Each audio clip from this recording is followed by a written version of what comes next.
Oke, Assalamualaikum warahmatullahi wabarakatuh. Selamat siang teman-teman. Pada presentasi kali ini, kita akan membahas mengenai algoritma dan implementasi Quickshot pada Google Colab.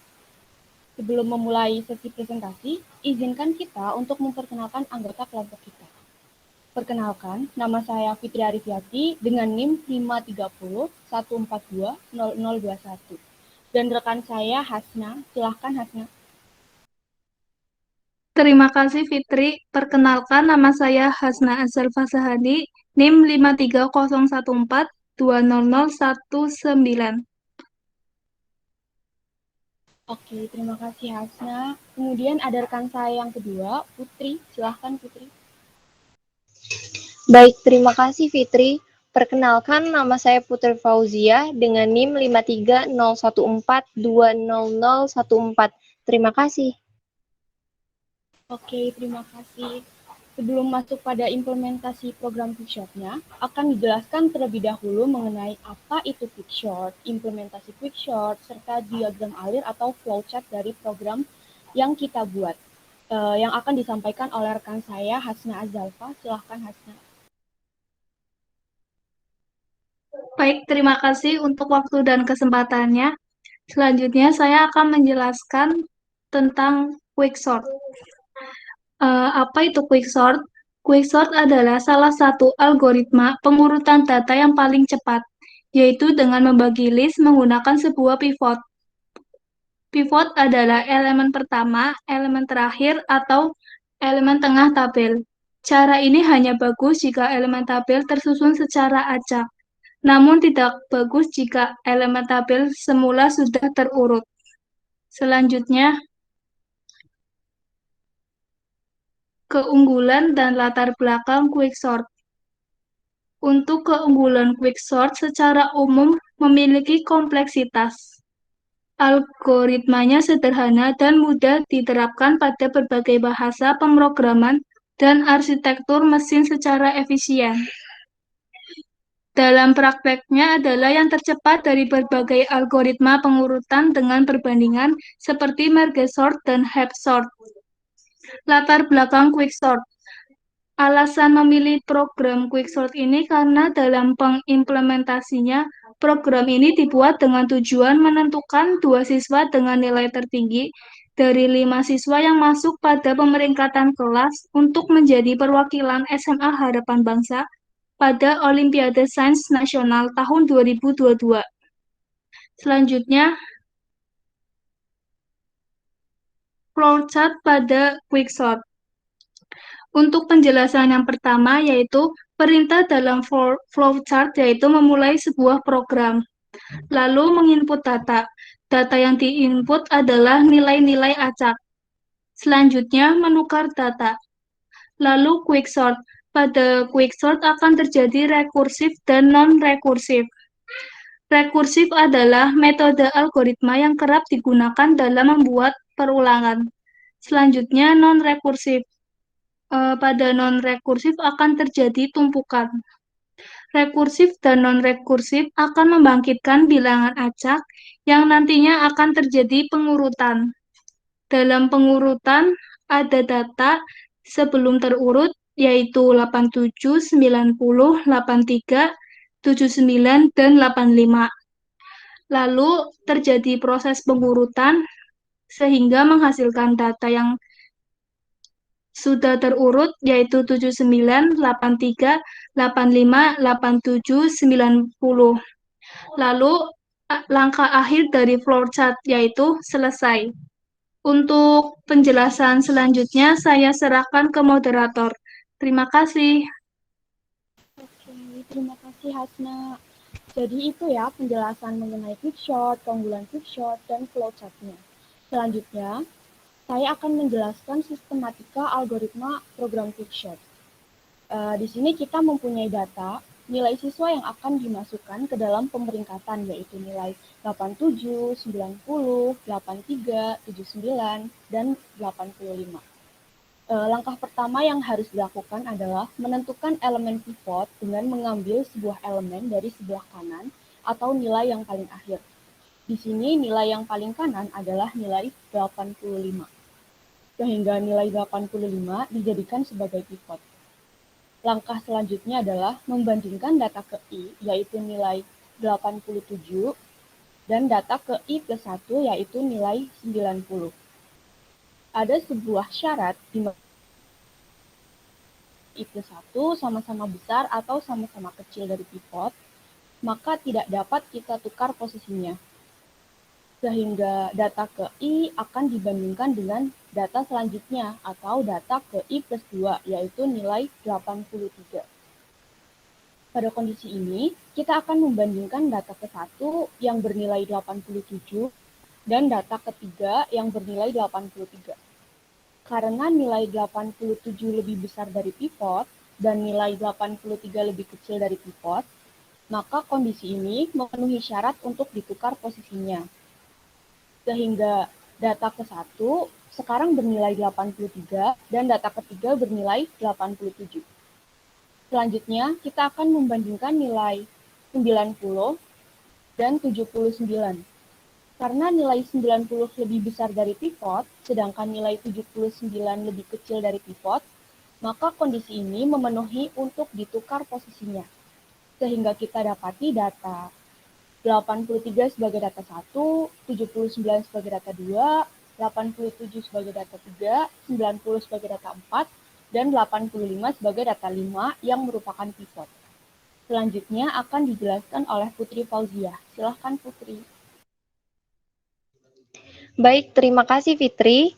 Selanjutnya, setelah data terbentuk, kita akan membagi data yang lebih kecil dari pivot disebut dengan left atau data sebelah kiri, dan data yang lebih besar dari pivot disebut dengan data right atau data sebelah kanan.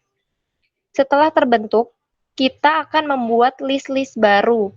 Kita memilih elemen paling kanan sebagai pivot, yaitu nilai 79 dan 90.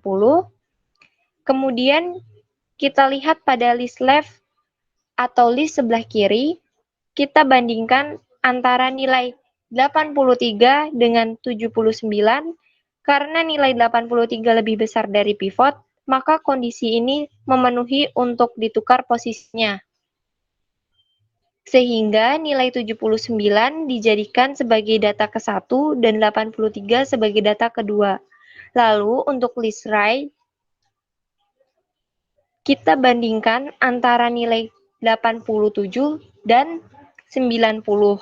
Karena nilai 87 lebih kecil dari pivotnya, maka posisinya tetap. Ketika data sudah selesai dan tidak ada data-data yang dapat dibagi lagi, maka program selesai dijalankan dan diperoleh hasil. Nilai pemeringkatan 5 besar adalah dari yang terkecil, yaitu 79, 83, 85, 87, dan 90. Selanjutnya, saya serahkan ke moderator. Terima kasih. Oke, terima kasih Putri. Mungkin itu penjelasan dari program kita. Selanjutnya kita akan menjelaskan implementasi program Quickshot-nya pada Google Colab. Dapat dilihat pada layar, kita sudah membuat program yaitu tentang data seleksi nilai siswa untuk perwakilan Olimpiade Sains Nasional. Datanya berupa nilai dari 5 siswa, yaitu Halim dengan nilai 87, Sania dengan nilai 90, Kiran dengan nilai 83, Airin dengan nilai 79, dan Jihan dengan nilai 85. Langkah pertama, kita membuat inputan dari sebuah data. Kemudian melakukan sebuah perulangan atau for loop dari data yang telah kita inputkan. Implementasi kali ini kita menggunakan elemen paling kanan dalam array sebagai pivotnya. Pertama, kita membuat fungsi yang bertujuan untuk membagi array yang besar atau array yang akan diurutkan menjadi sub-sub array yang lebih kecil dengan pivot sebagai acuannya. Dalam implementasi kali ini, fungsinya diberi nama partition yang memiliki 3 parameter. Yang pertama, input list, yaitu list yang akan diurutkan. Kemudian ada low, yaitu indeks dari elemen-elemen yang lebih kecil, kemudian akan dipindah ke sebelah kiri. Yang ketiga atau yang terakhir ada height, yaitu indeks dari elemen-elemen yang lebih besar dan akan dipindahkan ke sebelah kanan. Kemudian kita inisiasikan indeks dari elemen terkecil untuk menjadi low dikurang 1 atau low minus 1. Selanjutnya, kita definisikan pivot sebagaimana disebutkan di awal menjadi elemen terakhir dalam array. Kita bisa lihat pada algoritmanya, elemen terkecil yaitu diwakilkan dengan variabel i sama dengan low dikurang 1, dan pivot yaitu array mengakses indeks height atau indeks elemen paling terakhir atau indeks elemen paling sebelah kanan pada array. Berikutnya, kita akan membuat sebuah perulangan atau for loop yang mengiterasikan dari low ke high dari indeks elemen dalam array dari sebelah kiri ke sebelah kanan. Sebagaimana di algoritmanya, kita lihat bahwa fungsinya itu for j in rank low height. Berikutnya, kita akan memeriksa apakah value atau nilai indeks elemen atau input list yang sedang diperiksa dalam for loop ini kurang dari atau sama dengan nilai pivot. Untuk selanjutnya akan dijelaskan oleh Putri Fauziah. Silahkan Putri. Baik, terima kasih Fitri. Seperti yang sudah dijelaskan oleh Fitri, bahwa ketika kita akan memeriksa apakah value atau nilai indeks elemen atau input list yang sedang diperiksa dalam for loop ini kurang dari atau sama dengan nilai pivot. Jika nilai yang sedang diselidiki ini kurang dari pivot, kita increment indeks dari elemen yang lebih kecil itu. Bisa kita lihat pada if input list J, elemen yang sedang diselidiki kurang dari sama dengan pivot, maka indeks I sama dengan I ditambah 1 diinkrementkan. Lalu, karena lebih kecil input list I, input list J sama dengan input list J, input list I. Jadi, elemen yang lebih kecil tersebut ditukar posisinya ke sebelah kiri. Dan sebaliknya, jika elemen atau value yang sedang diselidiki lebih dari pivot atau bernilai lebih dari pivot, kita tukar elemen yang lebih dari pivot tersebut dengan pivot. Kita juga mengembalikan indeksnya, seperti yang kita lihat dalam algoritmanya, input list I ditambah 1, input list high sama dengan input list high, input list I ditambah 1. Input list ditambah 1 karena bergerak ke elemen berikutnya, karena input list I ditambah 1 itu bernilai lebih dari input list high, atau nilai pivotnya, maka mereka akan bertukar posisi. Dan return I tambah 1 berarti kita mengembalikan indeks dari nilai yang lebih besar dari pivot tersebut. Selanjutnya kita buat fungsi quicksort, yaitu dengan parameter input list, low, dan high. Input list yaitu untuk array-nya atau list yang akan diurutkan. Low yaitu indeks dari elemen yang paling kecil. Dan high yaitu indeks dari elemen-elemen yang paling besar. Lalu selanjutnya kita masuk ke percabangan. Jadi, jika low ini kurang dari high, maka kita definisikan sebagai partition index dengan menyebutnya fungsi partition dalam kurung input list, low, dan high. Selanjutnya kita menyebut secara rekursif quicksort ini jadi input list yang array. Low yaitu nilai indeks yang paling kecil, lalu partition index minus 1. Jadi hasil dari partition index yang mempunyai nilai, nah nilainya ini dikurangi 1. Dan yang selanjutnya juga sama, input list, lalu partition index plus 1, dan high ini nilai indeks yang paling besar. Penjelasan selanjutnya saya kembalikan ke moderator. Terima kasih. Oke, terima kasih Putri. Kemudian penjelasannya akan dilanjutkan oleh Hasna Azalfa. Silahkan Hasna. Baik, terima kasih Fitri. Seperti yang telah dijelaskan oleh Putri, jika low kurang dari high, maka akan terjadi partition index dengan menyebut fungsi partition, yang mencakup input list, low, dan high. Yang kedua, recursive quicksort ini menyebut input list array-nya low, lalu partition index -1. Dan selanjutnya, quicksort menginput list, lalu partition index +1 dan high. Selanjutnya, ini ada array dengan nama input 1. Dan totalnya ada 5 array. Jika di array itu kita menghitungnya dimulai dari 0, maka high-nya itu ada 4 dan low-nya itu ada 0.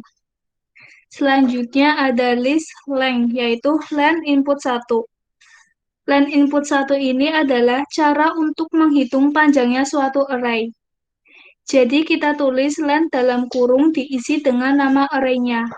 Di sini nama array-nya yaitu input 1.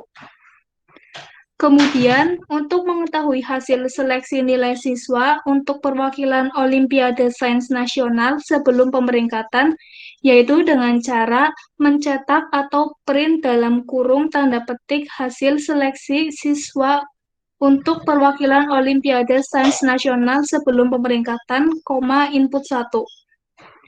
Kemudian, pada fungsi ini kita sebut quicksort ini dengan parameter yang diisi oleh input 1 ini sebagai array. 0 sebagai indeks elemen yang paling kecil, dan list length -1. Tadi kan list length -1 adalah length dengan panjang 5. Maka list length -1 jadi 5 dikurangi 1, hasilnya 4. Karena array dihitung mulai dari 0, jadi indeks paling kecil itu 0 dan indeks yang paling besar itu 4. Untuk mencetak hasil seleksi nilai siswa untuk perwakilan Olimpiade Sains Nasional setelah pemeringkatan dengan cara mencetak atau print dalam kurung tanda petik hasil seleksi nilai siswa untuk perwakilan Olimpiade Sains Nasional setelah pemeringkatan, input 1. Selanjutnya, kita menjalankan program quicksort ini. Silakan. Setelah program di-run atau dijalankan, maka akan terlihat seperti di layar.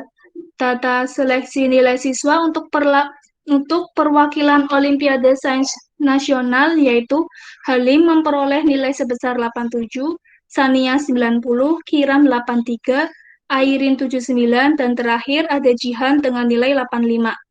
Hasil seleksi nilai siswa untuk perwakilan Olimpiade Sains Nasional sebelum pemeringkatan yaitu 87, 90, 83, 79, dan 85.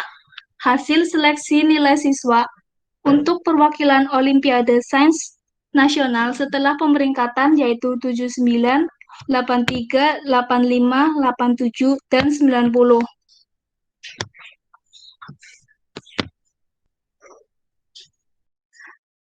Maka siswa dengan dua nilai tertinggi yaitu Sania dengan nilai sebesar 80 dan Halim dengan nilai 87 secara otomatis mereka lolos dalam seleksi untuk menjadi perwakilan dari SMA Harapan Bangsa pada Olimpiade Sains Nasional tahun 2022.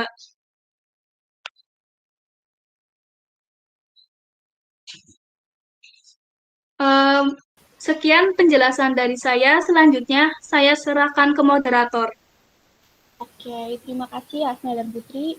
Mungkin itu ya yang dapat kami sampaikan. Semoga dapat bermanfaat bagi kami pribadi maupun bagi teman-teman yang menyaksikan video ini. Terima kasih atas support dan dukungannya. Apabila ada kata-kata yang kurang berkenan, kami mohon maaf yang sebesar-besarnya. Wassalamualaikum warahmatullahi wabarakatuh.